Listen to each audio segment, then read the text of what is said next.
बचाया जा सकता है अपने आप को अगर हम अपनी हमें ब्लड प्रेशर अगर हो जाता है तो अगर हम वो दवाई समय पे खाएं, टाइम पे खाएं, जैसे डॉक्टर ने बताया है उस हिसाब से खाएंगे तो हमारे को स्ट्रोक से हम बच सकते हैं। दूसरा कारण स्ट्रोक का होता है diabetes.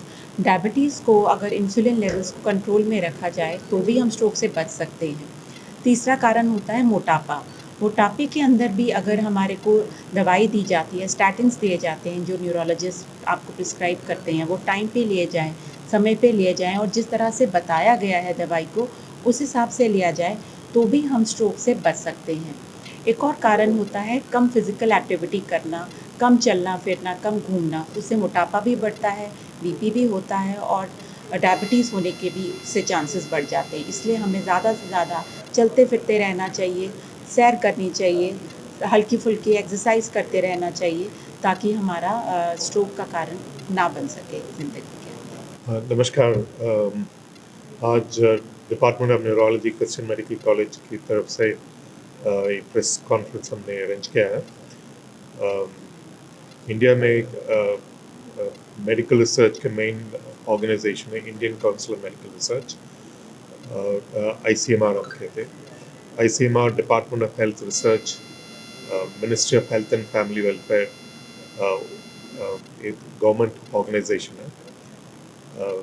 They have recognized Department of Neurology as a ICMR collaborating center of excellence for medical research in the country. India में CMC Ludhiana is the first center to get this recognition. इसके कारण क्या है, पिछले 23 साल से हम काफ़ी स्ट्रोक के बारे में और ब्रेन अटैक के बारे में रिसर्च कर रहे हैं। एक कहते हैं हम एपिडेमोलॉजी, पॉपुलेशन सर्वे, फिर नए नए ट्रीटमेंट स्ट्रोक के लिए, stroke trials, stroke rehabilitation, stroke के बाद जो रिकवरी के लिए कुछ नए नए टेक्निक्स हमने रिसर्च किया है, स्टडी किया है। और लो कॉस्ट टेक्नोलॉजी, इंडिया में जो भी नया टेक्नोलॉजी आएगा तो उसका कॉस्ट बहुत ज़्यादा होता है। We have come up with some collaborative research, low cost technology, stroke patients के इम्प्रूवमेंट के लिए। सो ये पिछले 23 साल की जो भी कंट्रीब्यूशन है नेशनल लेवल और इंटरनेशनल लेवल, उसका ये रिकग्निशन है by the government of India through ministry of health and family welfare, department of health research and ICMR. So this is a very proud moment for तो India में जैसे doctor Pandian ने mention किया है, India में ये पहली बार ऐसे हुआ है कि किसी एक सेंटर को सेंटर ऑफ एक्सीलेंस बनाया गया है गवर्नमेंट ऑफ इंडिया के द्वारा। और जैसे सर ने ऑलरेडी मेंशन किया है, हमारे सेंटर में अक्यूट केयर से लेकर कम्युनिटी में जाने तक, जैसे अपना पेशेंट यहाँ पे फर्स्ट डे आया, वहाँ से लेकर घर जब तक वापस नहीं जाते, पूरे पूरे फेजेस ऑफ स्ट्रोक के लिए थेरेपीज़ दिए जाते हैं। अक्यूट केयर में जैसे सर ने कहा, नॉर्थ वेस्ट रीजन में जो नली खोलने वाली जो इंजेक्शन देते हैं, वहाँ से लेकर घर पे जब हम रोबोटिक्स यूज़ करते हैं, रोबोट के साथ एक्सरसाइजेस वर्जिश करते हैं, वो हमारे सेंटर में है। और एक नया मशीन जो आया है हमारे सेंटर में है ब्रेन स्टिमुलेशन करने के लिए, जिसके लिए रिसर्च एविडेंस है।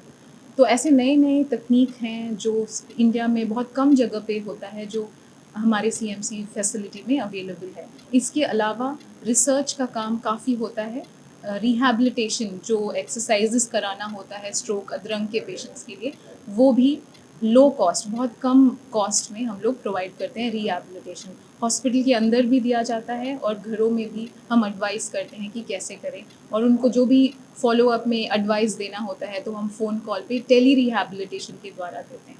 तो ये पूरा पूरा पैकेज हम देते हैं स्ट्रोक पेशेंट्स के लिए CMC में। नमस्कार जी, मेरा नाम डॉक्टर राजेश्वर है। जैसे कि आज के दिन प्रेस कॉन्फ्रेंस इसलिए करवाई जा रही है कि department of neurology under the leadership of doctor Jayraj, ICMR ने सेंटर ऑफ एक्सीलेंस का जो दर्जा दिया है, उसके लिए आज हम यहाँ बातचीत करने के लिए आए हैं। तो जैसे कि अभी आपने पूछा कि स्ट्रोक के कारण क्या होते हैं, तो इसमें सबसे इम्पॉर्टेंट और सबसे ज़्यादा कारण होता है कि ब्लड प्रेशर का कंट्रोल में ना रहना, जिसे हम हाइपरटेंशन कहते हैं।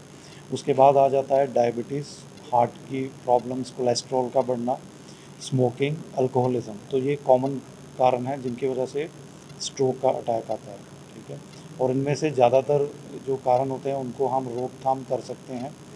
इनको अगर कंट्रोल किया जाए तो स्ट्रोक को हम काफ़ी हद तक प्रिवेंट कर सकते हैं। अवेलेबल है स्ट्रोक में, जब किसी को होता है तो उसमें से 80% पेशेंट में नस ब्लॉक हो जाती है। नस ब्लॉक को खोलने के लिए एक प्रोसीजर है जिसको हम मैकेनिकल थ्रोम्बेक्टमी कहते हैं। उसमें हम नस के अंदर से जाके क्लॉट को खोल के निकाल देते हैं, जिससे मैक्सिमम चांसेस होते हैं कि पेशेंट में इम्प्रूवमेंट आ जाती है।